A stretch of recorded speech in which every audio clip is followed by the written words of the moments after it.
하나님의 말씀은 에베소 2장 19절로부터 22절까지입니다. 신약성경 312쪽입니다. 에베소서 2장 19절로부터 22절까지 말씀을 제가 읽겠습니다. 그러므로 이제부터 너희는 애인도 아니요 나그네도 아니요 오직 성도들과 동일한 시민이요 하나님의 권속이라. 너희는 사도들과 선지자들의 터위 위에 세우심을 입은 자라. 그리스도 예수께서 친히 모퉁이 돌이 되셨느니라.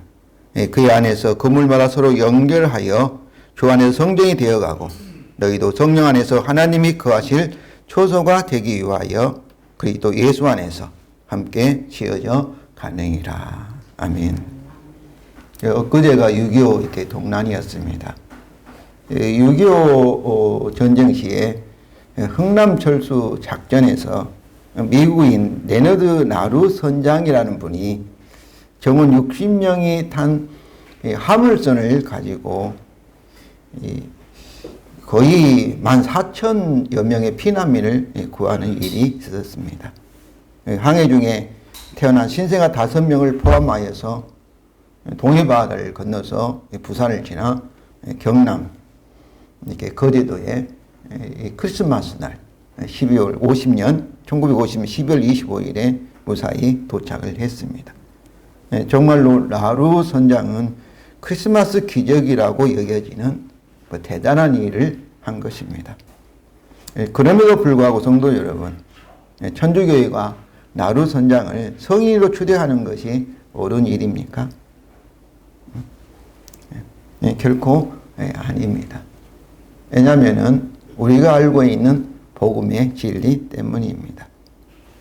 복음에 의하면 그리스도 안에 있는 모든 사람은 하나님께서 직접 추대하신 성도 또 성자, 성인들이기 때문에 그렇습니다.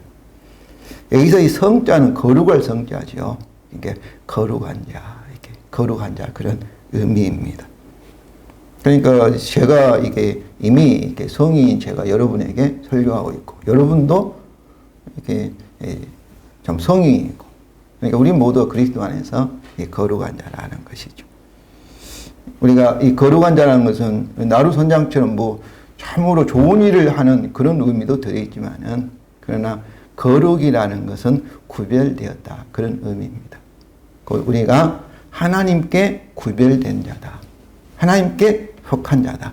하나님만에게 의해서 존재하고 하나님께만 헌신하고 또 하나님만을 사랑하는 자다. 그런 의미입니다.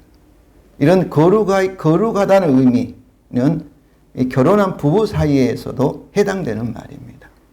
결혼식을 통하여서 남편은 아내만에게 헌신하고 또 아내는 남편을 위해 존재하고 남편만을 사랑한다는 그런 의미가 있는 것이죠.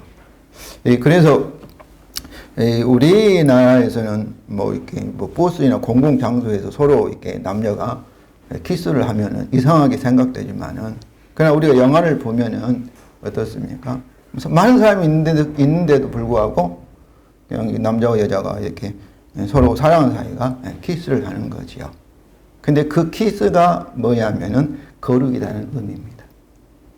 우리는 다른 사람과 구별되어서 서로 사랑하는 사이다. 서로에게 헌신된다는. 그래서 거룩한 키스, 거룩한 입맞춤이다. 그런 의미죠.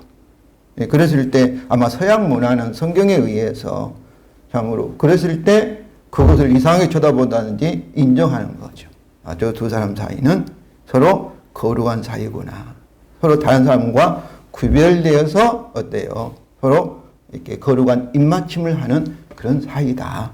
그런 의미가 거룩하다. 성자, 성인이다. 그런 거죠. 그러니까 저와 여러분은 어떤 사람이에요? 세상 사람과 구별되어서 하나님께만 사랑하는 하나님께만 헌신된 그런 존재다. 그런 의미가 거룩이라는 의미인 것이죠. 그렇기 때문에 성도 여러분, 오늘 본문을 통해서 우리는 이 사실, 우리가 누구인가, 교회가 무엇인가를 다시 한번 이렇게 확인하기를 원합니다. 오늘 이 본문은 바울의 세 번째 이렇게 설명이죠. 결국 우리의 신앙 고백, 에베소 1장 22절, 23절이지 않습니까? 십자가에서 죽으시고 부활하신 그리스도, 만물의 머리가 되신 그리스도를 교회에게 주셔서 교회가, 그리스도는 교회의 머리가 되시고 우리는 그의 몸이 된 그리스도, 우리가 이제 한 몸이 된 이 사실을 우리가 고백했지 않습니까?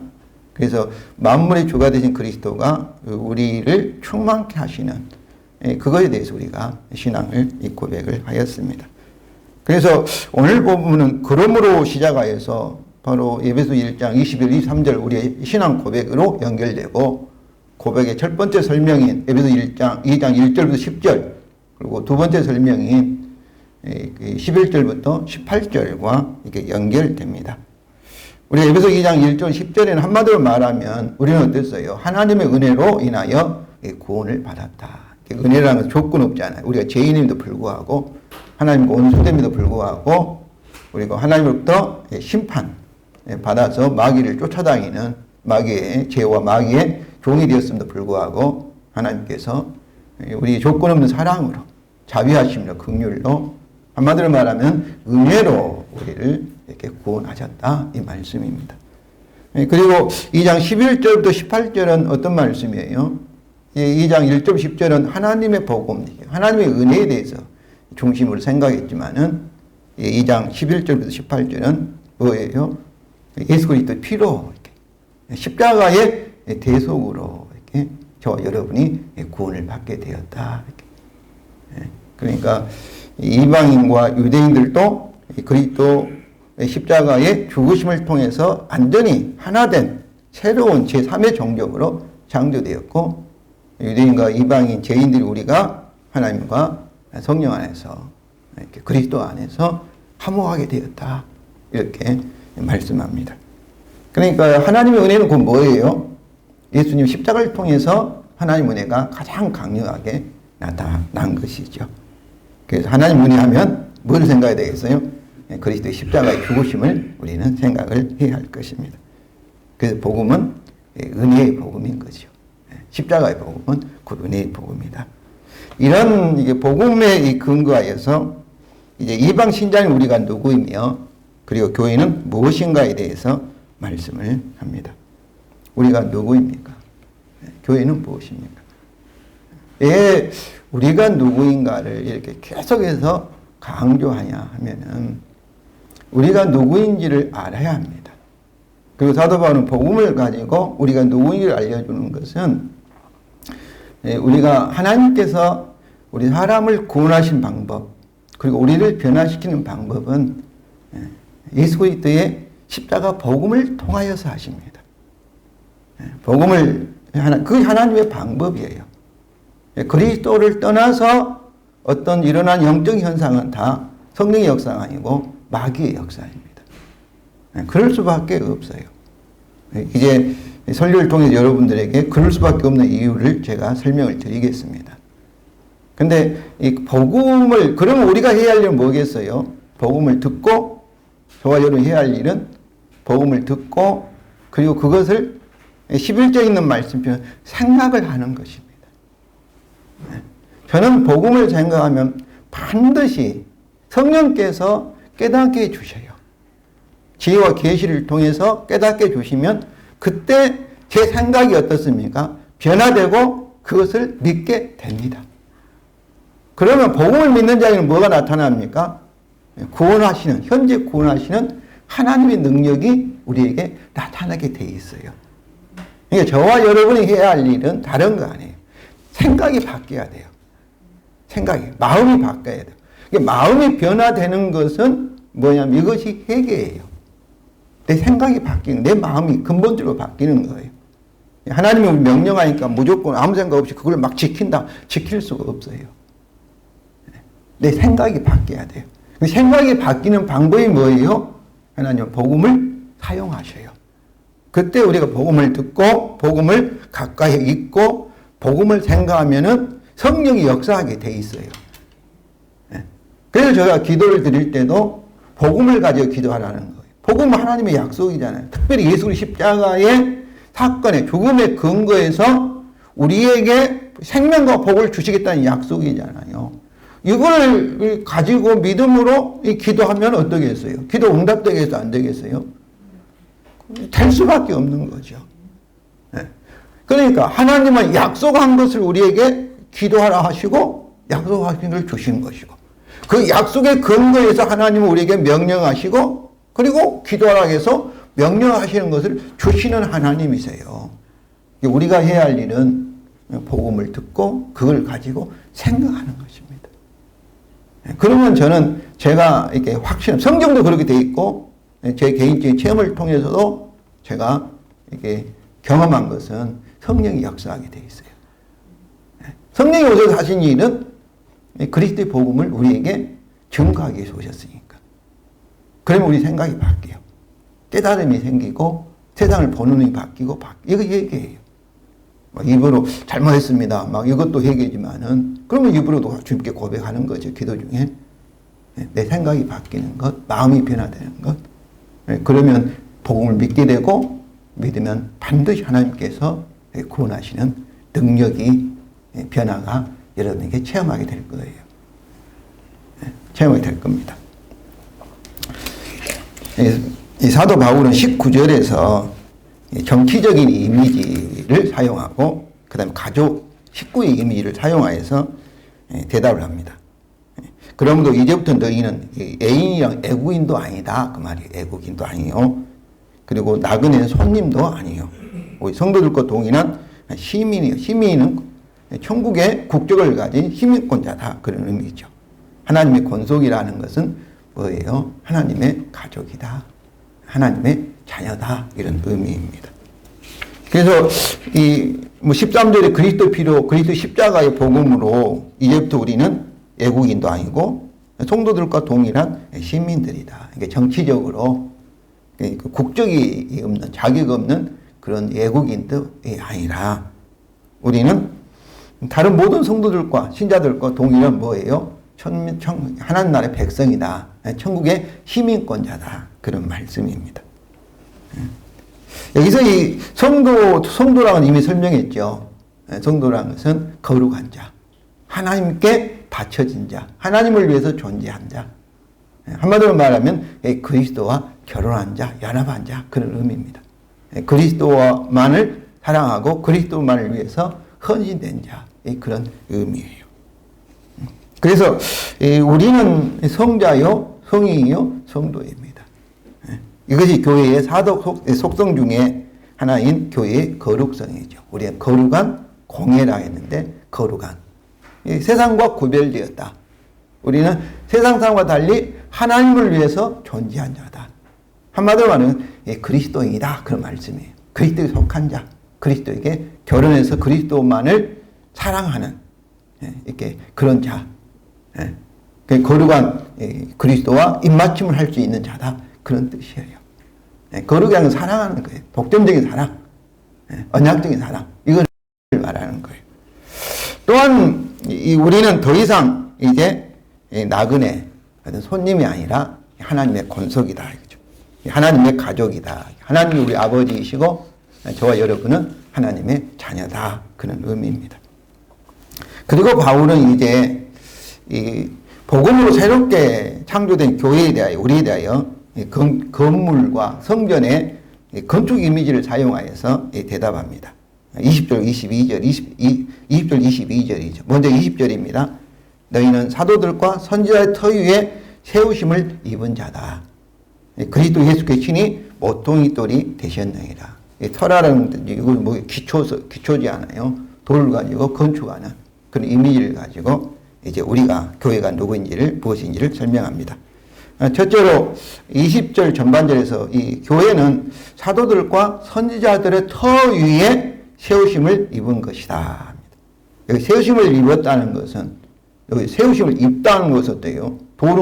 돌이 움직이지 못하잖아요. 사람이 움직여서 건축하지 않습니까? 그래서 수동태입니다. 근데 이 수동태를 신적 수동태라 하죠. 누가 우리를 이렇게 터 위에 세우신 거예요? 하나님께서 교회를, 저와 여러분을 사도들과 선지자들의 이 기초 위에 세우셨다. 세우신다 이런 말씀이에요. 그러니까 우리 선언 목자교회도 이렇게 선지자들과 사도 선지자들의 터 위에 세우시고 있다. 세우신 교회다. 이런 의미이죠. 여기서 사도들과 선지자들에 의해서 이는 소유격인데 주격과 목적격으로 이렇게 해석할 수 있습니다. 우리가 이 목적격으로 해석하면 터가 뭐예요? 사도들과 선지자들 말이에요. 이걸 동격이죠. 그러니까 그 사도들과 선지자 위에 세웠다 이런 의미죠. 그런데 주격으로 해석하면 주어잖아요. 사도들과 선지자 주어. 사도들과 선지자들이 세운 터라 그런 의미죠. 사도들과 선지자들이 세운 터라. 저는 이 사도들과 선지자들을 이렇게 주격으로 해석해서 사도들과 선지자들이 놓은 기초 위에 우리 교회를 하나님이 세우신다 이렇게 이해를 합니다. 선지자들을 뭐 구약 선지자 또 신약 선지자 이렇게 사도들과 다른 그런 사람들로도 이해를 할 수 있지만은 사도들과 선지자들 앞에 하나의 정관사가 있어요. 정관사가 영어로 더잖아요. 우리말 성경은 그라는데 그 사도들과 그 선지자 이렇게 정관사가 두 개 있으면은 다른 인물로 이렇게 볼 수 있지만은 여기는 사도들과 선지자들 앞에 그 사도들과 선지자 이렇게 되어 있으니까 저는 같은 동일 인물들로 이렇게 이해도 할 수 있습니다. 사도들은 뭐예요? 보냄을 받는 자. 선교사가 사도들이에요. 선교사는 교회의 보냄을 받았지만 여기서 사도들은 예수님으로부터 친히 보냄을 받은 자. 사명을 가지고 그러니까 오늘날 국가에서 대사를 보내잖아요. 국가를 대표해서 대사를 보내는 대사가 그 사도들이다. 그런 뜻이에요. 그래서 복음 선포를 위해서 복음의 증거를 위해서 주님으로부터 보냄을 받은 자들이 사도입니다. 선지자들은 뭐겠어요? 하나님의 말씀을 이렇게 선포하는 자. 하나님의 말씀을 전하는 자가 선지자예요. 그러므로 이 사도들이 곧 선지자로서 하나님의 이 복음을 증거하고 그 복음을 가르치는 사역을 하는 자들이죠.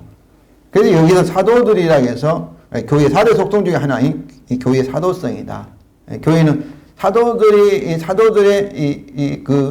전한 기초에 세워졌기 때문에 교회는 뭐겠어요? 사도들처럼 보냄을 받은 자다. 그런 의미죠. 그래서 세상으로부터 구별돼서 부름을 받아 이제 구별된 거룩한 교회가 다시 세상으로 보냄을 받은 교회의 사도성을 교회의 성격으로 속성으로 이렇게 이해를 하고 있는 거죠. 그럼 사도들과 선지자들이 세운 터는 무엇일까요? 사도들이 가서 무엇을 가지고 세우신 거예요? 복음을 전했잖아요. 복음을 증거했잖아요. 그러니까 터는 복음인데 그리스도의 복음이다. 그런 말씀이죠.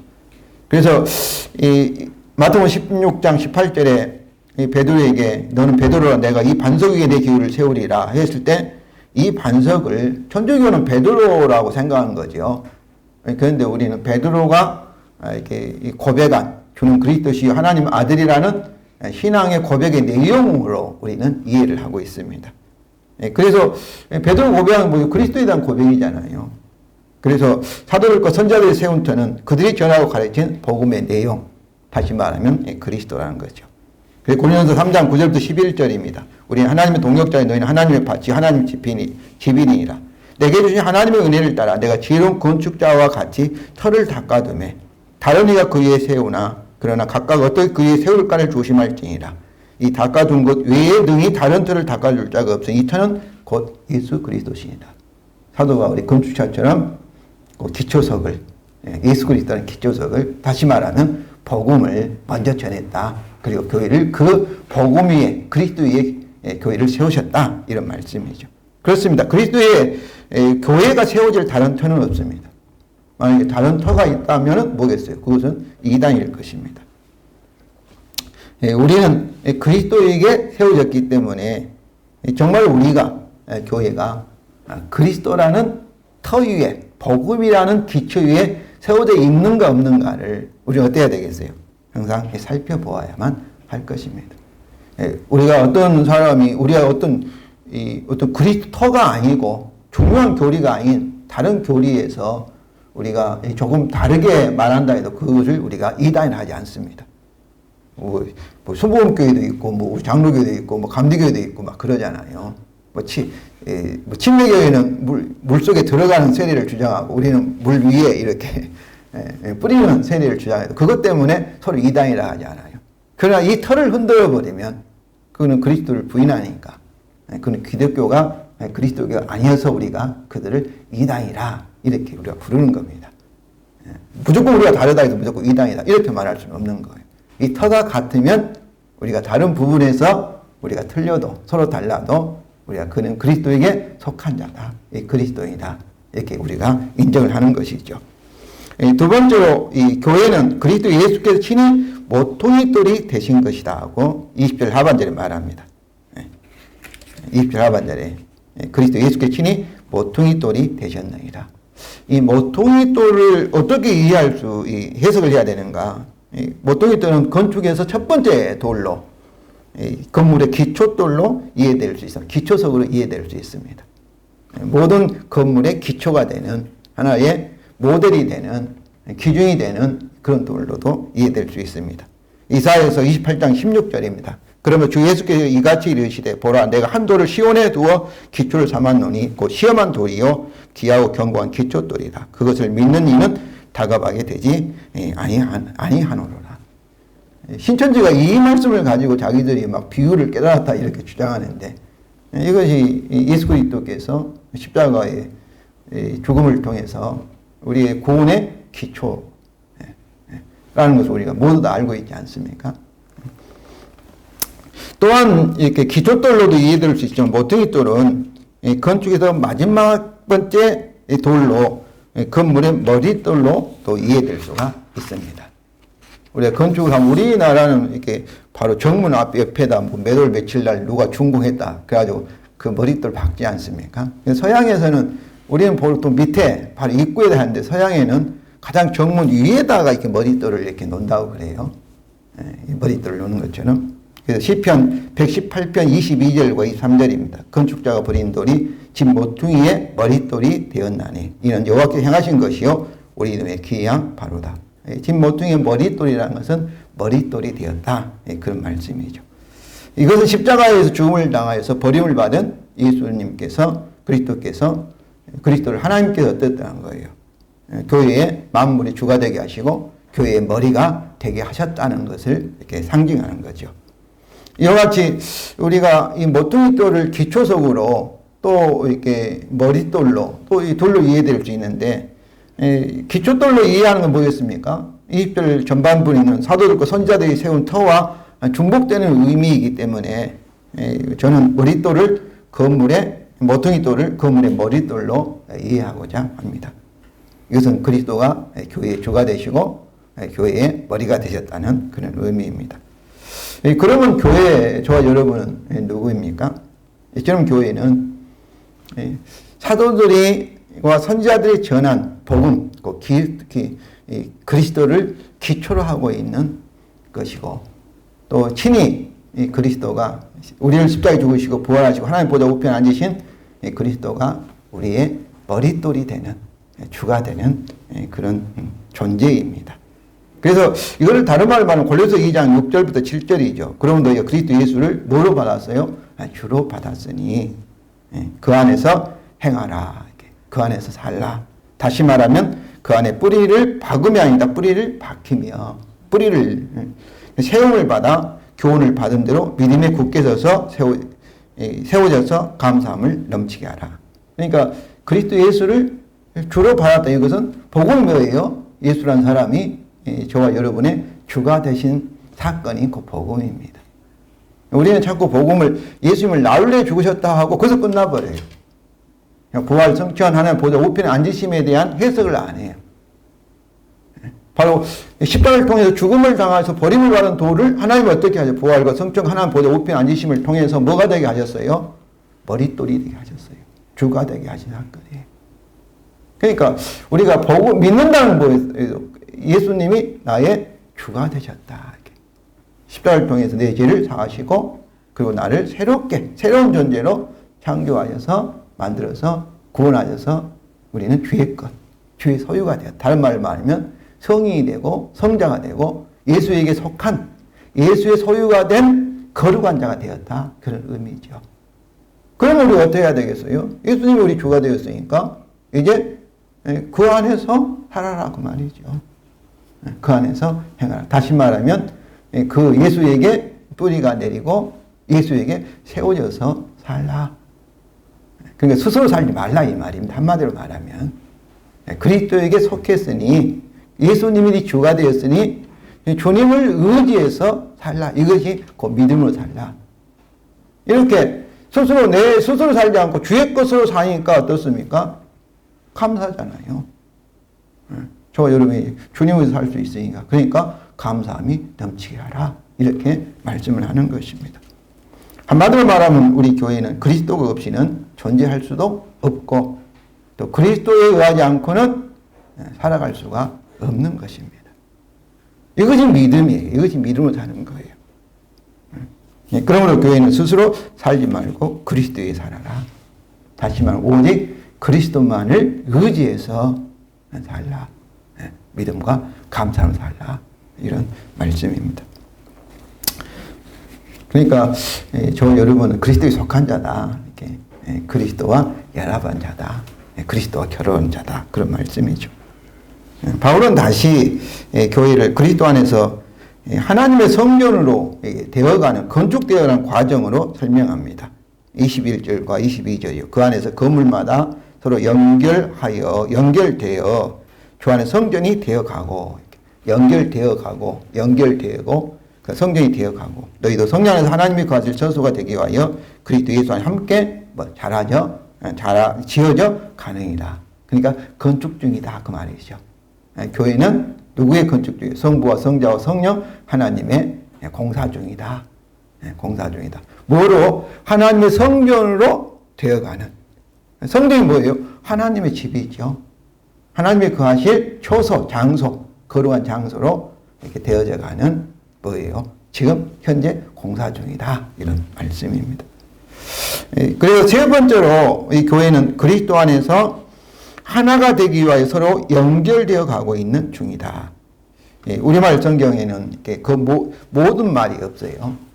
근데 그의 안에서, 그리스도 안에서 건물마다 이 말이 모든 건물이 그런 뜻입니다.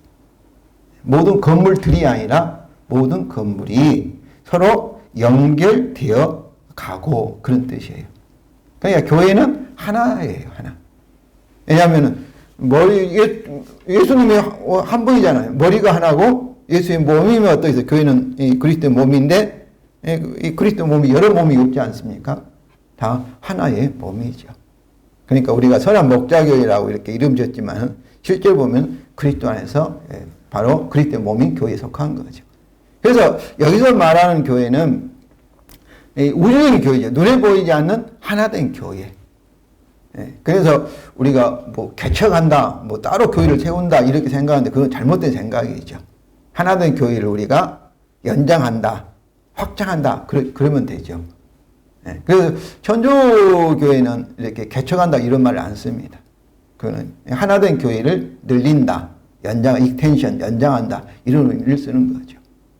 비록 우리가 이 세상에서는 지역이나 상황에 따라서 이렇게 달리 모여서 이렇게 예배를 드리고 있지만은 그러나 교회가 하나라는 것을 아시기를 바랍니다. 교회가 뭐 순복음교회 뭐 장로교회 있지만은 천국에 가서 순복음교회 있고 장로교회 있는 것이 아니라 그리스도의 교회, 하나된 교회를 이렇게 말하는 것이죠. 그래서 이것은 뭐겠어요? 교회 4대 속성 중에 하나의 교회의 통일성이죠. 십자가를 통해서 유대인과 이방인을 완전히 새로운 종교로, 새로운 피조물로 창조하여서 하나되게 하신 것처럼 교회는 하나다. 교회는. 그래서 다 우리 교회예요. 우리 교회. 바로 옆에 교회가 잘 되면 우리가 시기하는 마음이 있으면 그 잘못된 거죠. 다 옆에 교회가 잘 되면 우리 교회가 우리가 잘 되고 있구나 이렇게 생각하시기 바랍니다. 다른 교회가 이렇게 어려우면 뭐가 문제? 우리가 어려움을 당하는 거죠. 그래서 주님이 기뻐할 일이면 우리 모두가 같이 기뻐하고 주님이 슬퍼할 일이면 우리 모두가 같이 슬퍼하는 이것이 하나됨을 나타내는 것이죠. 우리 한국교회뿐만 아니라 이 하나됨은 뭐겠어요? 미국 교회라든지 아프리카 교회는 다 마찬가지죠. 또 이 하나됨이라는 통일성은 지금 살고 있는 현재만 하나된 것이 아니라 그리스도 예수 안에서 어때요? 구원받은 아브라함과도 하나된 교회이죠. 다윗과도 마찬가지고. 그리스도 예수는. 그리고 아담과 하와가 우리가 범죄하였지만은 그러나 저는 구원받았다고 믿습니다. 창세기 3장 15절 여인의 후손이라는 복음을 듣고 구원을 받았는데 그래서 아담과 하와도 어때요? 한 가족이고 하나된 교회에 속한다. 같은 교회라. 이렇게 볼 수가 있는 것이죠. 아벨은 아니고 아벨은 이제 우리 교회에 속하지만은 가인은 이제 구원받지 못했기 때문에 이 교회에 속하지 않는 거죠. 그래서 과거와 또 현재, 미래 그리고 지금 온 세계 그리스도 안에 있는 모든 사람들은 하나의 교회다. 이렇게 아시기를 바랍니다. 넷째로 이방 신자인 교회는 주 안에서 하나님의 성전이 되어가고 있는 중입니다. 여기 성전이라는 것은 하나님의 임재한 거룩한 장소, 세상과 구별된 장소가 곧 성전입니다. 이것은 이사야서 56장 6절 7절입니다. 또 여호와 연합하여 그를 섬기며 여호와 이름을 사랑하며 그의 종이 되며 안식일을 지켜 더럽히지 아니하며 나의 언약을 굳게 지키는 이방인마다 내가 곧 그들을 나의 성당에 인도하여 기도하는 내 집에서 그들을 기쁘게 할 것이며 그들의 번제와 희생을 나의 제단에서 기꺼이 받게 되리니 이는 내 집은 만민이 기도하는 집이라 일컬음이 될 것이라. 이 말씀 이사야 선지자를 통해서 하나님이 이방인에 대하여 주신 하나의 예언의 말, 약속의 말씀이죠. 그런데 이방인들이 여기서 하나님이 예루살렘 성전에서 그들로 하여금 예배를 드리게 하시겠다는 약속인데 어떤 조건이 있어요. 조건을 지킨, 그러니까 여호와 연합하여 그를 섬기며 여호와 이름을 사랑하며 그러니까 안식일을 지켜 그러니까 율법을 지킨, 모세 율법을 지킨 이방인들에게는 하나님께서 이렇게 유대인과 같이 어떻게 했다는 거예요.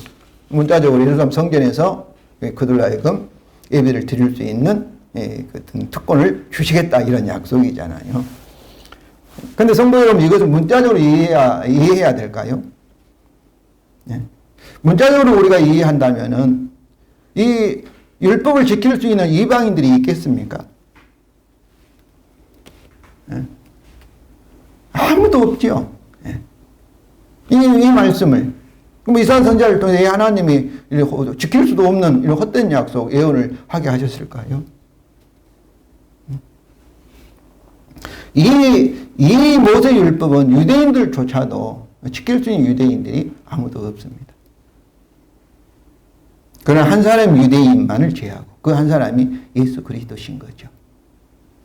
유대인 중에서 하나님의 율법을 완전히 지키는 남은 자, 오직 한 사람이 남은 자예요.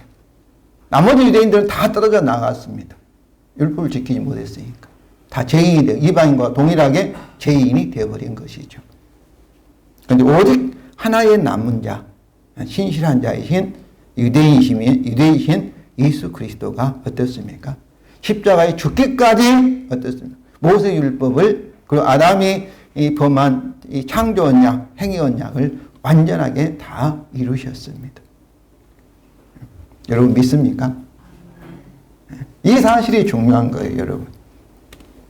그래서 바로 예수님께서 율법을 다 지키셨기 때문에 하나님께서 율법 언약에 따라 아담과 맺은 창조 언약에 따라 어떻게 하신 거예요? 예수님을 죽은 자 가운데 살리시고 승천하게 하시고 그리고 율법 언약에 따라 아담에게 약속했던 하늘과 땅의 권세를, 영원한 권세를 주신 것입니다. 그리고 교회의 머리가 되게 하신 거예요. 그렇기 때문에 구약에 있는 예언의 말씀들, 있는 약속들은 다 뭐 안에서만 성취됩니까? 오직 예수 그리스도 안에서만이, 주 안에서만이 성취가 되는 것입니다. 우리가 논리적으로 문자적으로 그 말씀이 틀린 건 아니에요. 예수님 외에 어떤 이방인이 그 약속을 지켰다면, 이 율법을 지켰다면 그 사람은 어떻겠어요? 100% 완전하게 지켰다면 그 예언의 말씀이 그에게도 해당되겠지요. 지킬 수 있는 사람이 없어요. 태어날 때도 죄를 가지고 태어나는데 어떻게 죄 문제를 해결할 수 있겠습니까? 이것이 복음입니다. 구속 언약입니다. 바울은 이것을 이미 에베소 2장 14절부터 18절에서 이미 설명을 하였습니다. 그래서 구약의 모든 약속들은 오직 그리스도 안에서만이 성취될 수 있습니다. 고린도서 1장 20절입니다. 하나님의 약속은 얼마든지 그리스도 안에서 예가 되니 그런즉 그로 말미암아 우리가 아멘하여 하나님께 영광을 돌리게 되느니라. 하나님의 모든 약속은 뭐 안에서 성취되는 거예요? 그리스도 안에서만이 아멘이 될 수가 있는 거예요. 그리스도 밖에서는 여전히 어떻게 했어요? 약속이 이루어질 수 없는 거죠. 복을 받을 수 없는 거죠. 왜냐하면 하나님께서는 영원히 율법 언약에 따라 행하십니다. 그래서 주님이 재림하시면 무엇에 따라 세상을 심판하시겠어요? 율법 언약에 따라, 창조 언약에 따라 그 행위대로 심판하시는 거예요. 그러나 그리스도 안에 있는 저와 여러분은 어떤 거예요? 이미 십자가에서 행위 언약에 따라 율법 언약에 따라 심판을 그리스도께서 우리를 대신해서 우리를 위하여 받으셨기 때문에 결코 정죄나 심판이 없는 것입니다. 그래서 하나님의 모든 약속은 예수 그리스도 안에서 조건으로 해서 주신 약속이에요. 그래서 저와 여러분은 복을 받을 수 있고 성령을 받을 수 있고 그리고 영생, 생명을 받을 수가 있게 된 것입니다. 이는 하나님께서 항상 행위 언약도 행하시기 때문이고 오직 그리스도 십자가에서 행위 언약을 다 이루셨기 때문입니다. 그럼 우리 기독교는 구약 성경을 그리스도적으로, 기독론적으로 해석하는 것입니다. 구약을 그리스도를 떠나 문자적으로 해석하는 것은 기독교가 아니라 뭐예요? 유대교이고 소위 이단들이 문자적으로 그렇게 행하고 있습니다. 예를 들면 토요일을 안식일로 고집하는 안식교는 10계명 중에 4계명이 안식일이야. 안식일은 금요일 저녁부터 토요일 저녁까지가 안식일입니다. 이들은 문자적으로 이렇게 이해를 하여서 우리를 뭐야 하면은 10계명을 고쳐버린 이단이다 이렇게 주장하는 거예요. 자기들만이 진짜라 이렇게 주장하는 거예요. 언뜻 보면 맞지 않습니까? 그런데 그들은 뭐겠어요? 무엇을 무시하는 거예요? 이 그리스도의 십자가를 그들은 이해하지 못하고 있는 것입니다. 십자가를 통해서 구약의 율법이 바뀌었는데 모세도 누구의 종이에요? 예수님의 종입니다. 율법의 주인이 누구예요? 바로 하나님이시잖아요. 하나님은 얼마든지 그것을 바꿀 수가 있고 그것을 해석할 수 있는 저자니까 율법의 저자가 누구예요? 주님이시잖아요. 안식일의 주인이 누구예요? 그리스도잖아요. 이 사실을 부인하고 처음에 받았던 그 율법을 가지고 막 주장하는 것은 그것이 이단이라는 것이죠. 지금은 안식교가 잘못한지를 알아가지고 제가 이렇게 남아공 있을 때 안식교 대표자가 찾아와서 자기들이 고쳤다. 제발 알아달라. 이렇게 한 적이 있습니다.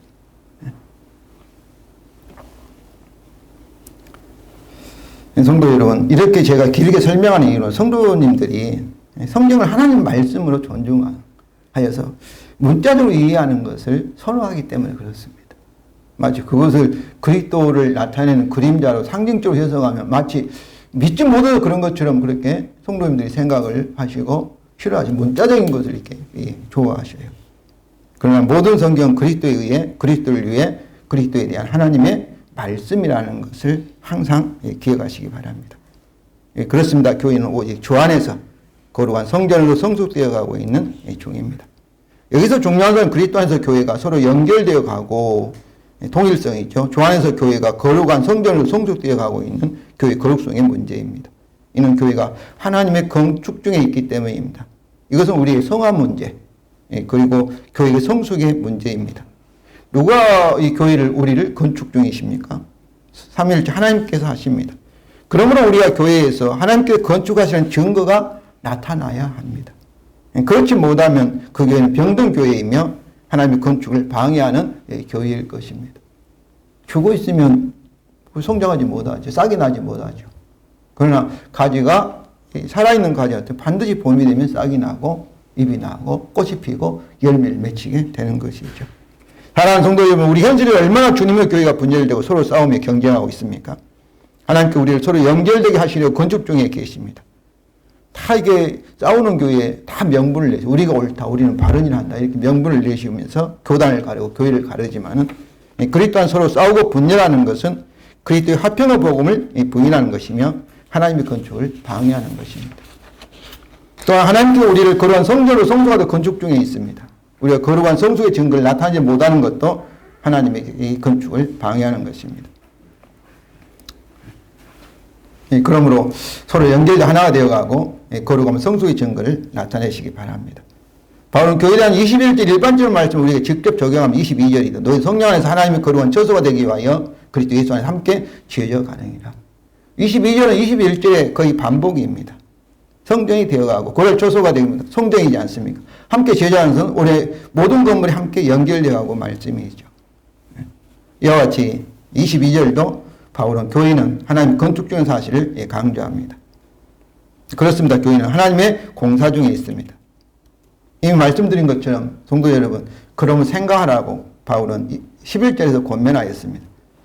교회에 대해서 생각하여 교회에 대해 무엇인지 우리가 알고 우리 생각이, 우리 마음이 변화가 되어서 믿으라는 것이죠. 그리고 그것을 소망하라는 것입니다. 교회가 무엇입니까? 교회는 그리스도의 몸입니다. 그리스도에 의해 존재하며 그리스도를 위해서 존재하는 것이 교회이죠. 그리고 교회는 그리스도처럼 닮아가는, 성숙되어가는 그리스도의 장성한 분량이 이르는 것이 그 교회라고 에베소 4장 15절 16절에 말하고 있습니다. 그렇습니다. 교회는 그리스도를 떠나서는 존재할 수가 없습니다.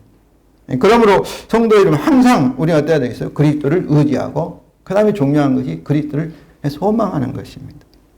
어거스틴은 말했습니다. 혀가 침묵하여도 소망을 항상 기도합니다. 항상 바란다면 항상 기도하는 셈입니다.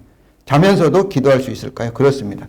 소망이 차갑게 식지 않았다면 소망한다는 것은 그리스도를 사랑한다는 것이죠. 그리스도를 보고 싶어하고 그리스도를 만나고 싶어하고 그리스도를 바라는 거죠. 그리스도를 소망하면, 그리스도가 성숙하기를 소망하면 하나님께서 그렇게 해주신다는 것입니다. 이것을 약속하는 그리스도의 복음을 믿고 소망하시기 바랍니다. 우리가 사도의 속성 중에서 사도신경에 우리 고백하는 공교회에 대한 구별을 제하고 통일성, 거룩성, 사도성을 우리가 발견하였습니다. 교회의 보편성은 교회가 어느 한쪽에 치우치지 않는다는 것을 의미합니다. 이것은 교회가 모든 지역, 모든 민족, 모든 이념, 이데올로기를 두루 포용할 수 있다는 의미입니다. 다 그것을 자기 발 아래 둔다는 것이죠.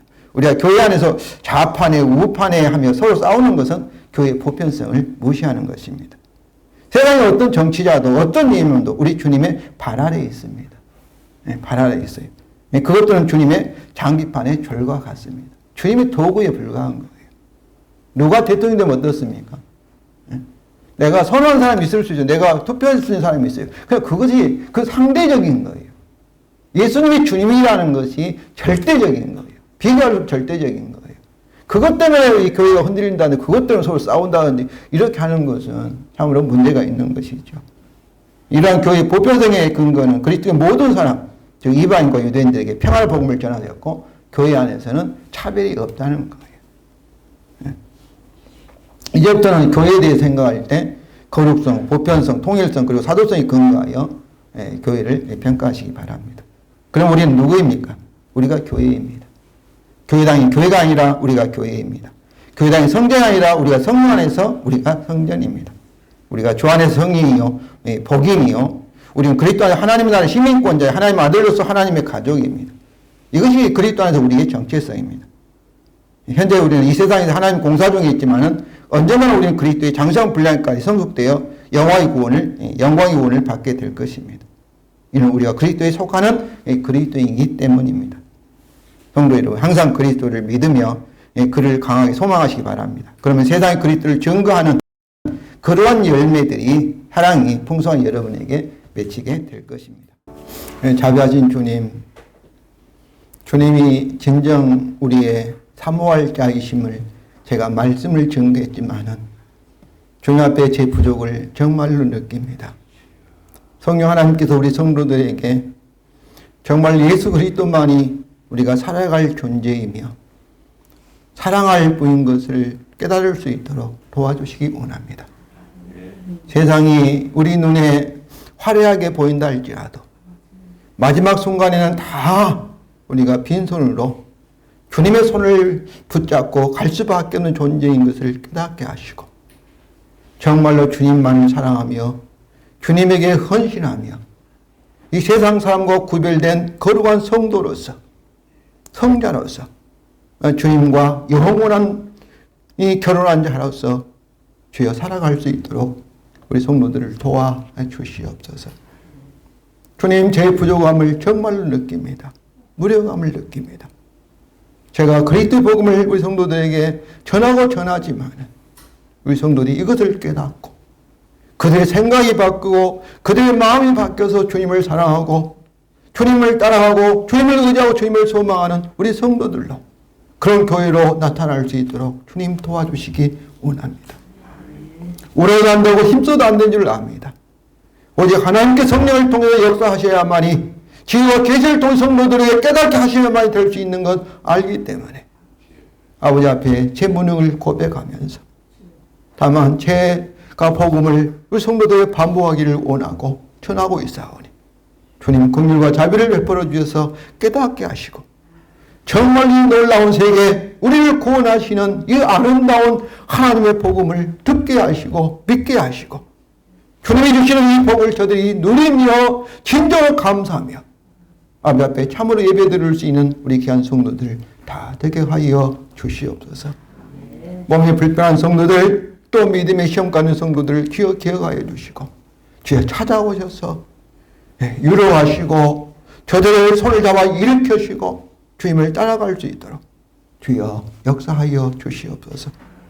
주님, 이 일에 목사인 제가 책임자가 아니요 주가 아니요 눈에 보이지 않는 성령 오신 주님이 이 일에 주님이오니 주의 일을 가감히 강력하게 능력 있게 하여 주셔서 세상의 빛으로 소금으로 우리 삶을 감당하며 당당히 살아갈 수 있도록 주여 강력하게 역사하여 주시옵소서. 우리 기도 들으실 줄 믿습니다. 우리 성도 한 분 한 분 찾아가서 위로하시고 붙드시고 세우시고 주여 구원을 완성하실 줄로 믿습니다. 주님, 우리 성도의 가정을 붙드시고 사정하신 주님께서 경제적으로 영적으로 여러 가지 감동적으로 모든 부분에서 다 만져주시고 치유하시고 회복하여 주시옵소서. 주님 앞에 귀한 힘을 드립니다. 주여 받으시고 영광을 채워 주시고 이 놀라운 복음 우리의 심장을 뛰게 만들고 우리를 행복하게 만드는 이 복음을 많은 사람들에게 알리며 전하는 데 사용되어서 풍성한 결실을 거두어서 아버지 앞에 영광 돌리게 하여 주시옵소서. 믿사옵고 우리 구주 예수 그리스도 이름으로 기도드리옵나이다. 아멘.